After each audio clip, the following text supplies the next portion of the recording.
Yes, thank you very much. Okay. So, yes, as we just heard, so all which is standing between you and the coffee are the two of us here. So, hope that you'll be here with us. And if you allow me to stand, so I have another little presentation, and I'm more used to do this standing up. So here it is. So being professor. What? No, it's okay. Okay. Being professor means standing up, huh? Yeah, that's it. Thank you. Yeah, I think it's more polite. Yeah, it's fine. And of course, I'm very happy that Bulut Bagci, our president, is here. And so I will give a little presentation, and then we will talk about how this publication, this index, is fitting with the overall development strategy of WTFI. Sure. So the title of the presentation is not a short one. It's creating a new tool to support destination development and investment for low and middle income countries. And we just heard from the mayor how Bodrum is concentrating on a specific kind of investment. And so we are talking for less developed countries, of course, in Turkey, but we are also talking about how to do the right kind of investment. So it's because tourism development is not possible without investment. So, and of course, you can see written there, reshaping economies through tourism. This is the credo of WTFI, and this project is based on that. So, Dr. Telebrifai, our esteemed Secretary General, has also been saying that this is an important step in the process of the development of global tourism in post-pandemic times. Emerging markets have to get the chance to develop a meaningful tourism, you heard that word before today, which is providing new development for the countries and the people in a sustainable way. So, and earlier, you may remember I talked about bringing people back into focus of the tourism product. And so this index is following the same idea, saying what do countries have to offer, especially when we talk about developing countries, is not the Eiffel Tower or the Atomium in Brussels, but it is the people, their traditions, their culture, and so therefore we are using the 17 SDGs, the Sustainable Development Goals. I hope you're all very much aware of them, as defined by the United Nations, and there was an update just a few months ago, and we're using the updated version as our starting point. The SDGs are not really made for tourism. Tourism is only a minor point in that. So therefore, we have been using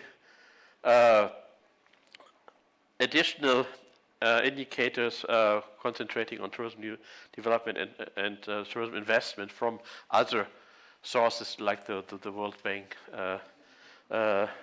UNCTAD, and so on. But the basic point is, and I think that will be something for many of the discussions, is the SDGs, which were established in 2015 and are running until 2030, as you probably know. So, coming back to what we discussed in the morning, so in developing countries especially, tourism have often existed in a quasi-colonial structure. And I've been to many of these all-inclusive resorts, not as a guest, that's not my kind of tourism, but giving trainings there. So in Jamaica, in Mexico, in Kenya, in some other places, and they all look the same. They're all at the beach. They have 4-meter-high walls with barbed wire and guys with submachine guns at the entrance. It's all-inclusive. You get this little sign around your wrist, and people enter there, and they stay there for a week or 10 days, and they never leave it. Because outside, you have to pay money for what is paid inside, and also you're told outside is dangerous, and very often that's even true. So if people go out, maybe they go out in a coach bus and they take photos either of lions or of the locals. It's all the same. So, and if you look carefully, who is running these places? Again, white men, not locals. And also, we heard from Bodrum, sourcing local food, very good.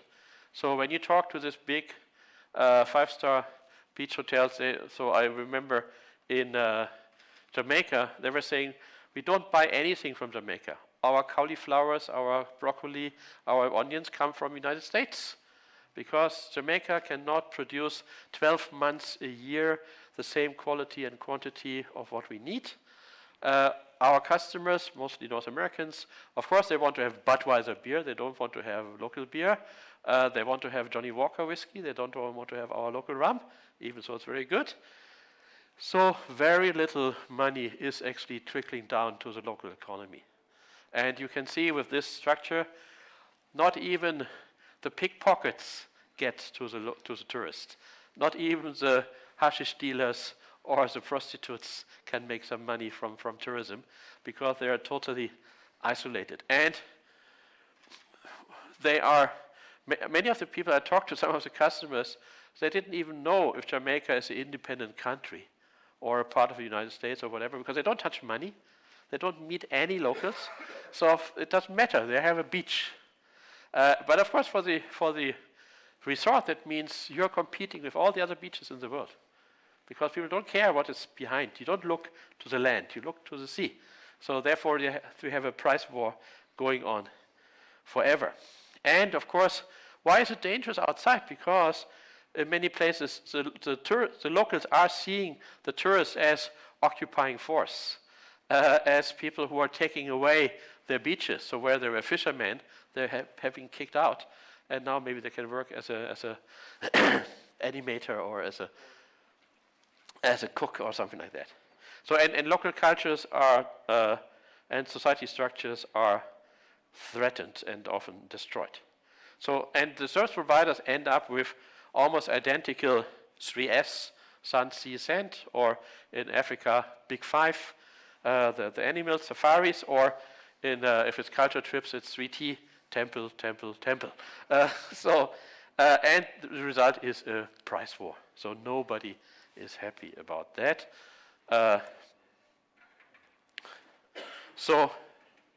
Oops.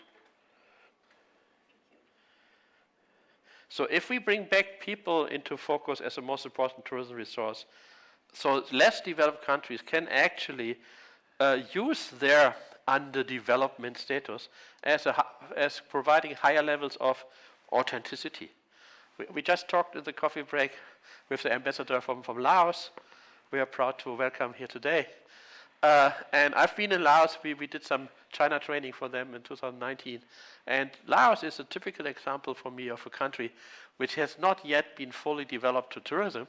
So, which means you do not have to make all the mistakes like Thailand, the big neighbor, has been making. So there is an opportunity, if you do it right, and if you know how to do this right, to have the local culture, which is still very much present in Laos, to use this as what you are selling. And nobody can compete with you because there's only one Laos, so it's not interchangeable with other places.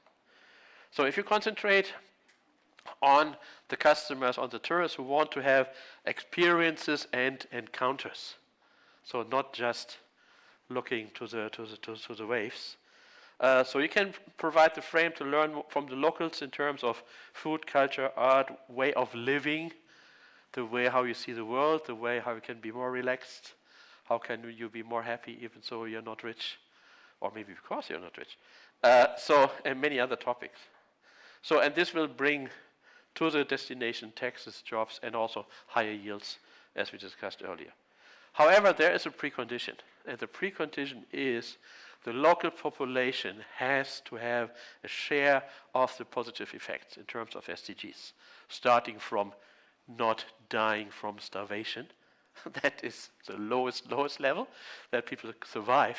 And then, of course, more than that, that they can overcome poverty, that they can get education, that they have gender equality, which was mentioned by Eduardo earlier, that there is a clean environment and hopefully transparent political structures where the locals have a word in what is happening. So, and this is something which for us is the part which has often been not been looked much into it. So there was always the idea the guest is a king and we have to take care that our customers are happy, but we don't care about the local people. But if you remember 2019, Barcelona, people throwing stones at tourists, or the paintings on the wall, tourists go home, or we hate tourism. Or I was at a conference in Mallorca, we talked about the Balearic Islands before, where the locals were throwing, sorry for the ladies, horse shit onto the people coming from the cruise ships, because in Mallorca, the locals can't afford apartments anymore. So if you get married in Mallorca, you have to stay with your parents because all the apartments have been taken over by Airbnb and by the tourism companies. So this is the reason why we have been saying our Emerging Tourism Destinations Development and Investment Index measures the well-being and the satisfaction of both the hosts and the guests, of the staff. We talked about seasonality, part-time jobs, careers, of the investors and of the governments. So this is the point where we think we do something good, maybe even better than other people. There are some existing indexes, I will not name them, but I'm sure you know this nice skiing resort in Switzerland where they come from. So where you compare Switzerland with Malawi. Whoops. And yes, okay. Rather from Switzerland. So and you find out that Switzerland has a better tourism transport infrastructure than Malawi. And if Malawi would have a transport infrastructure like Switzerland, that would be good for tourism. But who will pay for that? Nobody. So it doesn't make sense to have this kind of comparison. So, and also concentrating only on the visitors and not on the inhabitants. So that is why we have been saying, according to the idea of reshaping economies through tourism, that we are concentrating on the low and lower middle income countries, and this is according to a definition from the World Bank, and also this is an updated 2021 classification. These are 87 countries, half of them from Africa, 22 from Asia, and then from Americas, Oceania, and also 4 countries, non-EU member countries from Europe, Armenia, Georgia, Kosovo, and Ukraine, in case you wonder which European countries are in there. So, and measuring the indicators, collecting the data and the policies influencing the relevant tourism development and tourism investment possibilities, we can identify the most important gaps, challenges, and opportunities. And so this is where we think this will make a useful contribution in then helping these countries to develop in a way where you can see where to put the money and how can you have good tourism development without having a Swiss railway system in Malawi. So I can tell you we have been working very hard on this, and if you read for the existing indexes, if you take the time to read the small print, you will be appalled how bad the statistics are and how much of this is based on an estimation of a 2004 number or something like that. So it's not easy to get, but most of the numbers are there. You just have to take care to find them. So that's why there's a team. I'm happy to be given the job by WTFI to be the leader of that. And we have some colleagues from the Advantage Tourism Group, and we have also, for each of the 87 countries, a local expert, because I have to tell you, I've never been in my life to Burkina Faso, and if you ask me how about gender equality in Burkina Faso, I have no clue. So we have somebody in Burkina Faso. So for those points where we cannot find good data, and we do have to make an estimation that we have at least a local person who is checking our estimation if it is makes sense or not.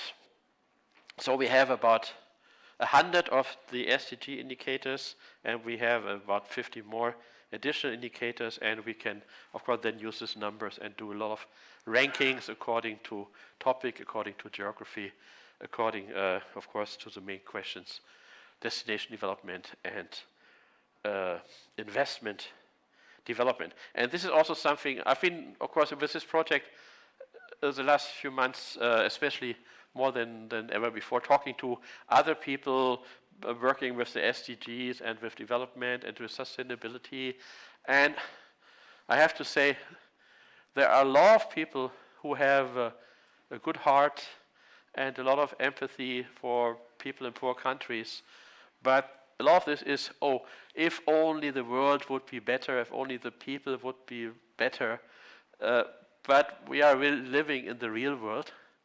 The world is not changing because we wish it to be different. Therefore, who is running the thing? Investors. So you have to make sure that you have something which is sustainable and which makes sense for the local people and the local economy, but also turns a profit. Otherwise, the investors will not come. Or if it is a donor, some aid organization, they also want to put their money into projects which make sense. And we all know probably about many of these projects where lots of money has been spent for something which actually did not make sense. So we have one highway from A to B, but even with a highway, tourists are not coming. So that's why we have this publication, which will be published and distributed free of charge, so that people can use it. And it will have for each of the countries like one page with also some short analysis, so that this is then something which can be used as a tool to develop government development programs, can be used by private investors, by third-party supporters, and will move the positive effects of tourism into the local community and will leverage the treasure which is there in every country of local culture, local nature, of local traditions for specific source markets. And this is the key point, again, sorry, coming back to what we said in the morning. So different people buy different offers. So you can sell the fact that you're somewhere where there is nobody around. This is an experience. If you live in Tokyo or in Shanghai, you never had this experience in your life. And so just to bring people and say, okay, we bring you here and we in the desert or something, okay, we drive you there with a four-wheel and we drop you there, and for 20 minutes you will be standing somewhere. There's nobody, no house to be seen, no electric cable, no network for your smartphone.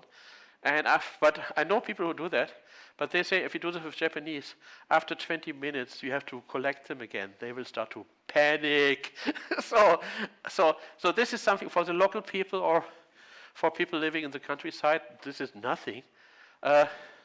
You can sell the stars over Bodrum, the night sky. You can sell this to Chinese people. If you live in Beijing, you don't see stars in the night, pollution. So to have a wonderful, as I have had the privilege to experience when I was in your wonderful city.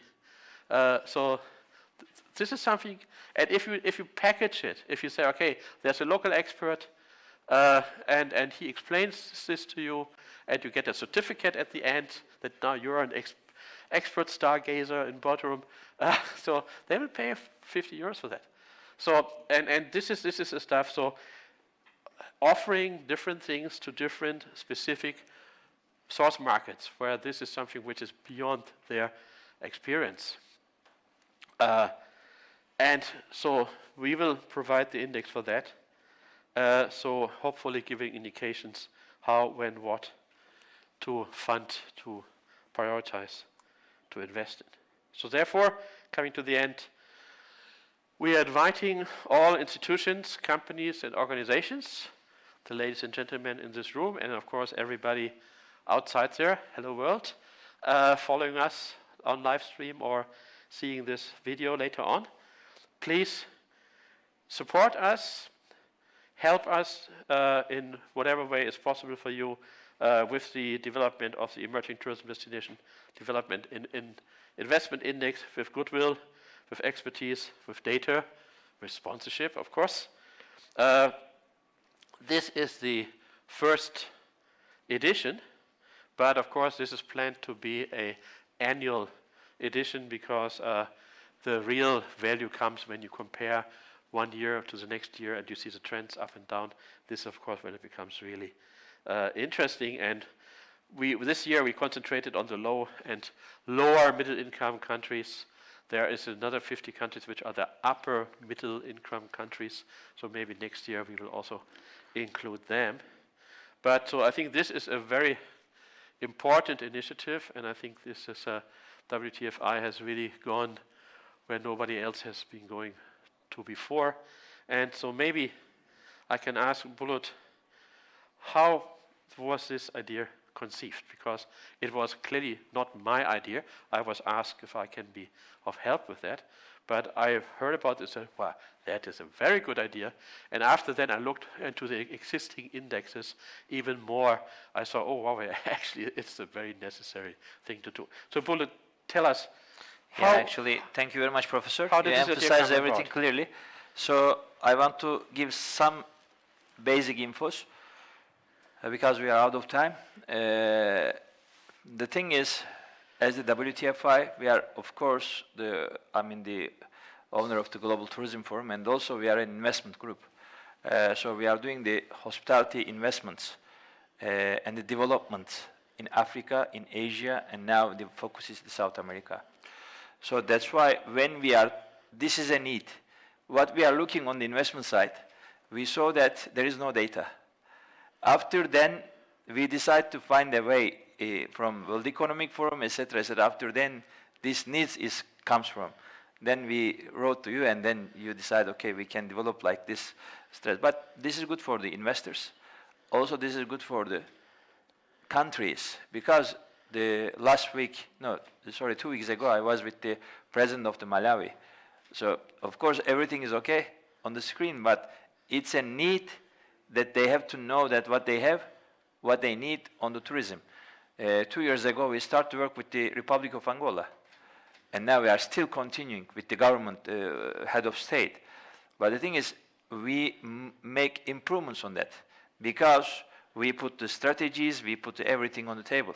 But with this index, I'm 100% sure, as on the investor-wise or as the government-wise, everybody can see what's on the table, and then this can create an environment how we can go ahead. Thank you very much. Yeah, thank you. Thank you. One point to make is that so we have been talking about gender equality. So there again, there are 2 guys sitting here, but we have to maybe to say that our loads of ladies in the room, though. And loads of ladies. our CEO Sumaira Isaac, so she has been involved in creating this idea, and so therefore I said I can't take the credit for having this idea, and I'm sure within the leadership it is also Sumaira we have to mention as one of the creators of this idea. So we will not take any more time up so that you can have your coffee now.